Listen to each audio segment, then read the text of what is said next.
Hello everyone, this is Jean-Pierre, Love in Motion Canada and Limo TV, always highlighting people who are doing good deed to people. Iyi ni Limo TV yerekana abantu bariko barakora neza ivyiza babikorera abandi. Karibu rero abantu mudukurikirana, uno munsi twashatse kugira ikiganiro live kugira abashoboye kubibona biriko biraba babibone, abandi bashobora kuzobiraba mu nyuma baronse akanya. Mu minsi heze narababwiye igituma ibihugu bimwe kandi ari byo biguma bitera imbere, ibihugu bishika nka 25 ku isi nivyo biguma bitera imbere.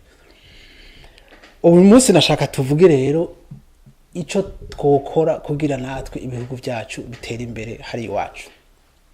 Hari ibintu byinshi dutegereza guhindura, ibyo ni ibintu byumvikana. So icambere ni kuronka ama institution meza akomeye, ivyo rero bituma igiturire kigabanuka, bituma inzego zitwara zimererwa neza, amahera kinjira muri leta kubera hari amategeko meza y'abakozi aronderera kazoza kabakozi bakazosaza neza, hakaba pension nziza, exam nka za NSS zikaba zikora neza, hamwe umuntu akukurutse utamenga arapfuye. Ataraho naho azoguma yitegura kugira azokukuruke yarakwije ibizomufasha mu gihe atazoba gikora. No kuvuga ko ariba. Osironta rero ko umuntu atinya gusaza kuva mu kazi ateza kwiba kugira niyaveyo amererwe neza. Ibyo ni ibintu tutuza guhindura. Ifo ko haba rero communication nziza nayo nyene, transport nziza, inkuru zikagenda n'ingoga, arabadandaza bagashobora kugira ama publicité neza, ari ari ikipapuro ushaka ukakironka, aho bituma ibintu binyaruka n'abakozi bakora neza. Mugabo rero ivyo bintu byose ntibishoboka, hariho ingene tubayeho duteza guhindura. Iyo abantu bariko baratanga akazi kenshi mu bihugu by'iwacu bakubaza ati ninde yakurungitse, uvahe, ninde muzinanye ngaha. Ivyo ni ibintu bidadetermina umuntu ko aza akazi cyangwa atakazi. Hakoresha ikibazo ubishoboye n'uwekanye ubushobozi buruta abandi akakaronka. Mugabo hariho ibindi bintu nk'ivyo bituma akazi bakidamwo n'akazi ka leta, naco nta muntu yakora bukebuke. Mugabo kugira rero turonke abakozi beza bari qualifié bameze neza bazi ubwenge, ifoko education mw'ishuri iba ikomeye. Ndabaha akarorero mu Burundi cyangwa mu bindi bihugu byinshi byo kwisi baragira ikintu bita proclamation, aho bahamagara wa mbere wa kabiri wa gatatu. Si bibi ko berekana wakoze neza, ariko bituma urya akora atakoze neza nawe ntabashaka kuba nyuma, nuko byo byamugoye. Mugabo biratuma estime de soi yiwe imanuka, ntabaciyemera.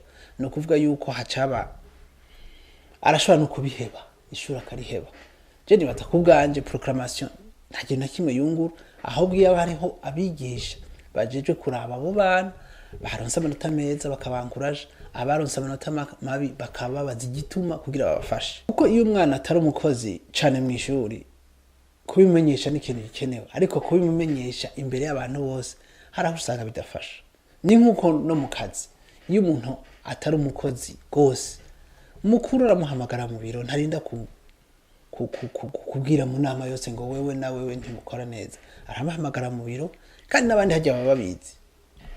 Nera agahindura kugira aje ku murongo bakorane neza. Bigaruka bya bindi byo gutanga akazi kataba katagenze neza kuko umuntu yaje kubera hari uwo muzanye canke icamuzanye. Nibaza ko bikenewe ko umuntu bamubona mu ico ashobora gukora, n'uwundi muntu ukamubona mu ico mushobora gukorana. Ari ikindi rero buriya gikomeye, ifo kandi n'ikintu kiri ngaho twese tubizi. Ubu buzima tubamwo n'ubuzima bwa competition. Nakubeshanya.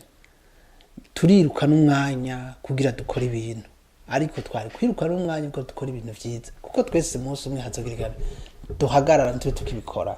Amagara dukitse, urupfu rudutwaye, sinzi abantu ko ibyo byose babyitegurira, nibaza ko tuba tugiye kubyitegurira, bigatuma rero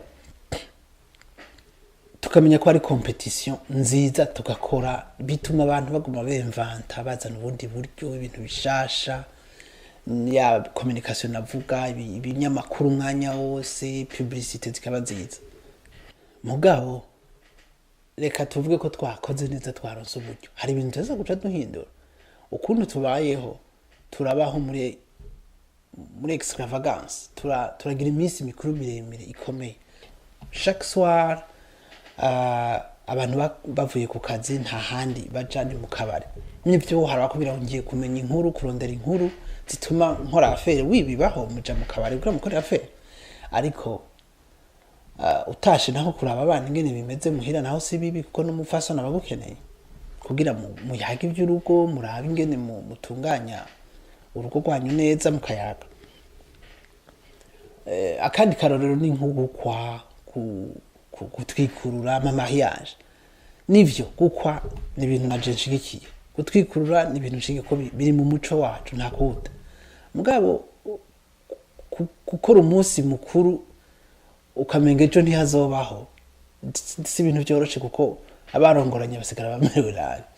Nibaza ko biba bikwiye yuko umuntu akora umunsi mukuru usanzwe, mugabo yakurikije akaranga kacu, ariko turabarundi, turabanyarwanda, niko bimeze. Bon, ikindi nasa n'uwibagiye kuvuga ni ingene turera abana bacu. Hari abavyeyi umwana ashaka kumbwira ati papa urankunda cyangwa mama urankunda, none ntubizi ntubizi, bivuga yuko umwana atabibwiwe. Nubwo umwana akeneye kubimwereka, kubimubwira. Love is action. Ntushaka kubwira umuntu ko umukunda wihoreye, ibyo ntibibaho. Umwana akeneye kumva ko afite urukundo, agenda kwishura afite umutima mwiza, agaruka adatinya, n'icamunaniye arakikubwira. Muga ya matukwa ngo wakivagunduwe, ntacu uzovamwo, wewe ntushoboka, ihengene gisa, ayo n'amajambo ababaza abantu. On sous-estime ça, mugabo uyumvise pendant 15 ans, ugeze ufise 16 ans ucugomoka, kuko ntibinezera, ntibiryoshe. Rero ibyo byose tumaze kubishikako, hari abantu bazoba bateye imbere, hari abantu bazoba baraba model, kubera bagize aho bishikana. Abo bantu baba bakwiye rero gufata uko babikoze bakabipartaja n'abandi, kugira abandi babigireko. Hari amayesheke umuntu agize, abakwiye kuyavuga kugira abantu bumvireho, ntibasubire kuhaca nabo. Mugabo nko ku mico y'iwacu, iyo umuntu atareshije ikintu, sinzi ko ari ya estime de soi nke dufise, uca usanga kenshi abihora. Ariko iyo bihoze, uwundi muntu arahaca, ubu mutaye mu kinogo. Iyo naho wareshije ukabivuga, uwundi muntu akahaca, ubu muhaye kiraracako. Nibaza rero ko ari ibintu tuteze guhindura bitari bike kugira dushobore gutera imbere. Ibintu byose kugira hagire ikintu gitera imbere, hari ikindi kintu kindi umuntu atuza guhagarika. Akabare, imisi mikuru, simvuze ngo umuntu ahagarike, mugabo agendeyo bisanzwe, hama twibuke ko ejo ari undi munsi. Iwacu turashiranako cane. Iwacu hari ikibazo, ari wabuze umuntu, ari ugira ubugeni, abantu baritanga. Ibyo ni ibintu ino mu bihugu bikomeye usanga badafise, bapfana akazi, bapfana ibintu bindi.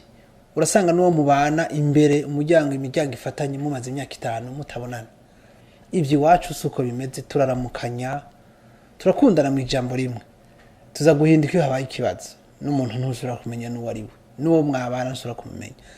Rero nibaza ko tworaba ico tumarani gusumba ibindi, kuko turafise urukundo, turabonana, turatera inkuru, turagenderanira. Ibyo ni ibintu twari dukwiye guhagararako cane, gukora tugakora gose, hama ibaze tumeze gutyo kandi twongera dukora, aba ari ibintu byiza cyane. Kuko akahise gategura kazoza, nibaza ko akahise tugafise gakwiye ko twigisha ingene twategura kazoza. Murakoze.